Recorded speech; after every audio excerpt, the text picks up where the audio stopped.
नमस्कार, मैं देव सिंह रावत इस मंच में आपका स्वागत करता हूं। आज चर्चा का मुख्य विषय है कि कश्मीर फाइल और हिजाब। आखिर इस प्रकार के मुद्दे भारत में क्यों उभरते हैं?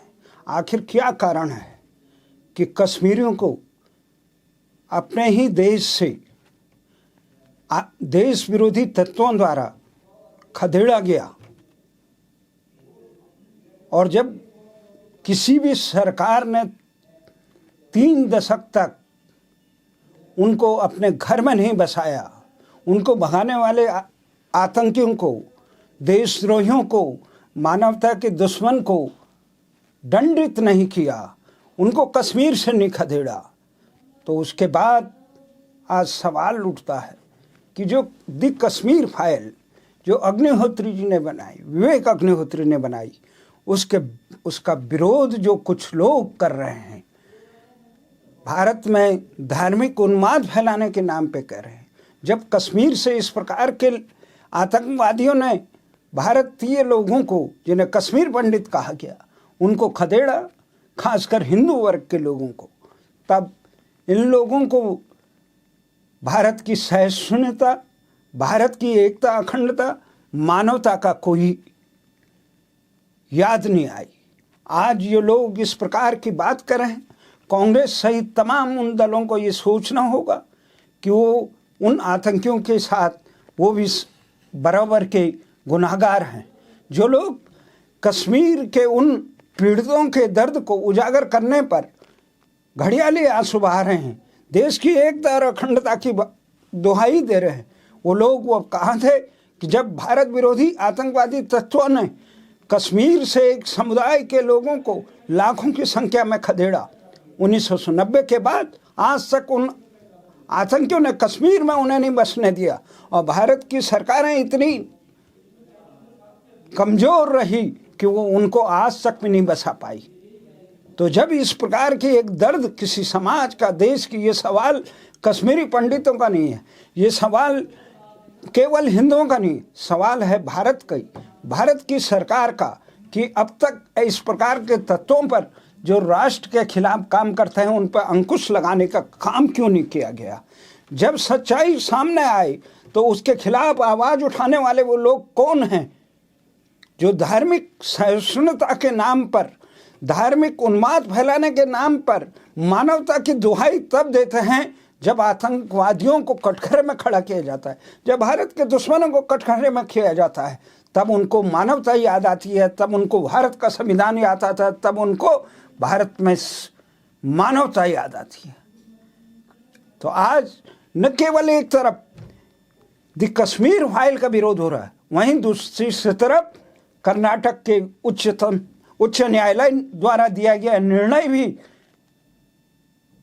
भारत के लोकतंत्र को खतरा नजर आ रहा है। जिन्होंने उसमें लोकतंत्र ने कहा था, जिसमें उच्च न्यायालय ने यह फैसला दिया कि स्कूल विद्यालयों में गणवेश पहनना चाहिए, और गणवेश के नाम पे धार्मिक जो पहनावे हैं, जो हिजाब के नाम पे खासकर ये विवाद तब उठला जब हिजाब को पहनकर स्कूल में आकर धार्मिक दूरियां बनाने की कोशिश की, धार्मिक एक लक्ष्मण रेखाएं खींचने की कोशिश की। एक गणवेश था स्कूल का, विद्यालय का, उसमें सारे विद्यार्थी समान तरह। कल फौज में इस प्रकार की बात होगी, कल अन्य जगह जहां अनुशासन की जरूरत हो वहां इस प्रकार की होगी। हम भारतीयता का प्रतिनिधित्व करते हैं या किस प्रकार का? आखिर ये सवाल अब क्यों उठ रहे हैं? 1947 में धार्मिक आधार पर जिन लोगों को कट्टरपंथ इस्लाम परस्त से उन लोगों को पाकिस्तान दिया जा चुका है, आखिर पाकिस्तान इस्लाम परस्ती के नाम पे बांटा गया। 20-25 लाख से ज़्यादा भारतीयों का कत्लेआम किया गया, चाहे भारत में मरे या पाकिस्तान में मरे, उन लोगों का कोई गुनाह नहीं था, केवल ये था धार्मिक द्वेष के कारण। जब इस्लाम परस्त जिन्ना ने पाकिस्तान की मांग की, पाकिस्तान बनाने के लिए डायरेक्ट एक्शन काम किया, कितने हजारों लाखों लोगों को कत्लेआम किया, और उनके कारण कितने लोगों का घर उजड़ा। ये उस पर आंसू बहाने, उससे सबक लेने के बाद भारत में जो रहे उन्होंने भारत के धर्मनिरपेक्ष संविधान को मानने की बात की। भारत के में इस प्रकार से रहकर कट्टरपंथ की बात करना, अपने धार्मिक इस्लाम परस्ती की बात करना, कभी हिंदुओं ने ये नहीं कहा कि इस देश में भारतीय गणवेश भारतीय संस्कृति के अनुकूल होना चाहिए। आज भी यहाँ पर देश के अधिकांश विद्यालय में जिस प्रकार से गणवेश में स्कर्ट की नंगाई थोपी जा रही है, उसके खिलाफ अभी आवाज़ नहीं उठी। ये आवाज़ उठनी चाहिए थी कि भारतीय शिक्षा भारतीय मूल्यों में और भारतीय भाषाओं में दी जानी चाहिए थी।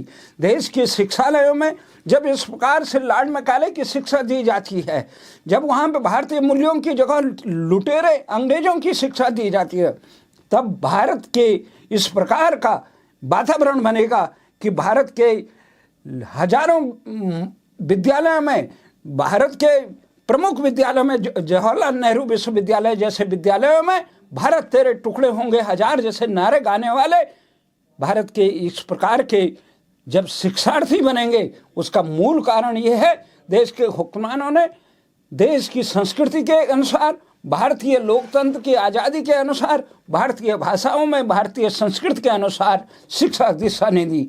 नहीं तो ये सवाल उठता नहीं था, हिजाब का सवाल नहीं उठता था, आज उठता नहीं था, कश्मीर फाइल का सवाल नहीं उठता था। इस सवाल को उठने का मूल कारण ये रहा कि कश्मीर के लोगों को के दर्द को भारतीय दर्द न समझा जाए, और यहाँ पे भारतीय गणवेश को, भारत के शिक्षालयों में इस्लामिक गणवेश को हमें अपने इस्लाम के अनुसार, हम जिन्होंने इस्लाम के अनुसार शासन चलाने की, जीवन चलाने की वो मांग की थी, उन्होंने पाकिस्तान मांगा था। धर्म के आधार पर भारत का बंटवारा हो चुका है। जिन लोगों को भारतीय संस्कृति से घृणा है, भारतीय सहिष्णुता से घृणा है, उनको भारतीय सरजमी पर इस प्रकार की अराजकता, इस प्रकार का धार्मिक भेदभाव और इस प्रकार का दुराव बनाने का कोई हक नहीं है। आज के देश के हुक्मरानों को जब प्रश्न उठता है राम जन्मभूमि का, आज प्रश्न उठा रहे हैं भारत की अस्मिता का, ये कहा जा रहा है यहाँ दिवाली क्यों मनाई जा रही है भारतीय स्टॉक एक्सचेंज में। अरे भारत में दिवाली नहीं मनाई जाएगी तो कहाँ मनाई जाएगी स्टॉक एक्सचेंज में? भारतीय संस्कृति है, लक्ष्मी की पूजा करना जानता है। जिन लोगों को भारतीय संस्कृति से घृणा थी उन्होंने ही पाकिस्तान मांगा। इस प्रकार के तमाम लोग जो जिन्ना की भाषा बोल रहे हैं, उनको आज भारत में किसी प्रकार से किसी भी संस्था में, लोकतांत्रिक संस्था में नहीं, सामाजिक संस्थाओं में भी प्रतिनिधित्व करने का अधिकार नहीं बने। जिन संस्थाओं के नाम भारत के विखंडन के ले रहे, चाहे उसमें हैदराबाद के इस प्रकार ओवैसी की पार्टी हो या इस मुस्लिम लीग की पार्टी हो, इस प्रकार से नामों से मिलती जुलती पार्टी जिनके कारण भारत का विभाजन हुआ, इस नाम से मिलती जुलती पार्टियों को भारत के चुनाव आयोग ने किसी प्रकार से मान्यता नहीं देनी चाहिए थी।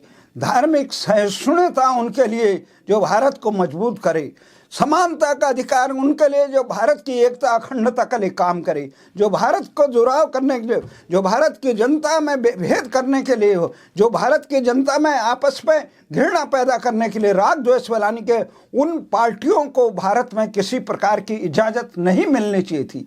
सबसे बड़ी बात है आज कश्मीर की समस्या है, वही समस्या आज बंगाल में पैदा हो रही है, वही समस्या आसाम में पैदा हो रही है।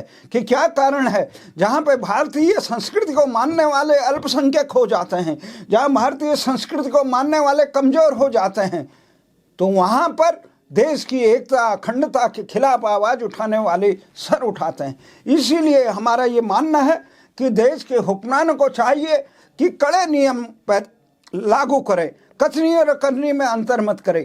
कश्मीर में समस्या का समाधान का एकमात्र कारण ये है कि इस प्रकार के अलगाववादी तत्वों को जाति के नाम पे, धर्म के नाम पे, क्षेत्र के नाम पे विघटनकारी तत्वों को कड़ाई से निपटाया जाए। जब तक राष्ट्र के प्रति समर्पित भावना नहीं होगी तब तक भारतीयता मजबूत नहीं होगी, तभी तक इस प्रकार के तत्व सर उठाएंगे।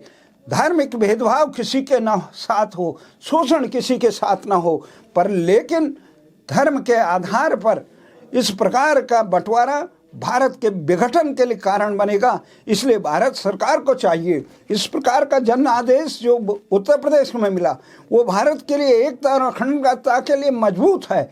तो इसलिए भारत सरकार को कड़ाई से सबक लेना होगा। जिस प्रकार से पंजाब में जनादेश मिला, भारत को यहाँ पे यूक्रेन से सबक लेना होगा। जिस प्रकार से यूक्रेन के राष्ट्रपति, आत्मघाती राष्ट्रपति, दिशाहीन राष्ट्रपति ज़ेलेंस्की ने पूरे यूक्रेन को तबाही के कगार पर पहुंचा दिया, उसी प्रकार के इस प्रकार से पदलोलुप लोग अगर भारत में सर उठाएंगे, उन पर भी अंकुश लगना चाहिए था। समय रहते अंकुश लगाना ही उसके बाद महाविपत्ति को आमंत्रित होता है। इसलिए हमारा ये मानना है, कश्मीर समस्या का तुरंत हल करे सरकार और इस प्रकार के तत्वों को कड़ाई से निपटे जिन्होंने इस प्रकार के जो भारत की संस्कृति का विरोध करते हैं, भारत में न्याय का विरोध करते हैं, भारत की एकता और अखंडता का विरोध करते हैं। सबको समभाव की दृष्टि से विद्यालयों में ये सिखाना चाहिए। जब तक विद्यालयों से चंगेजी शिक्षा, ये प्रकार मैकाले की शिक्षा दूर नहीं की जाएगी, तब तक भारत की संस्कृति इस प्रकार से मजबूत नहीं होगी। देश को मजबूत करने के लिए फौज से ज़्यादा सांस्कृतिक विरासत की मजबूती भी बहुत ज़रूरी है। इसी के साथ जय हिंद, जय भारत।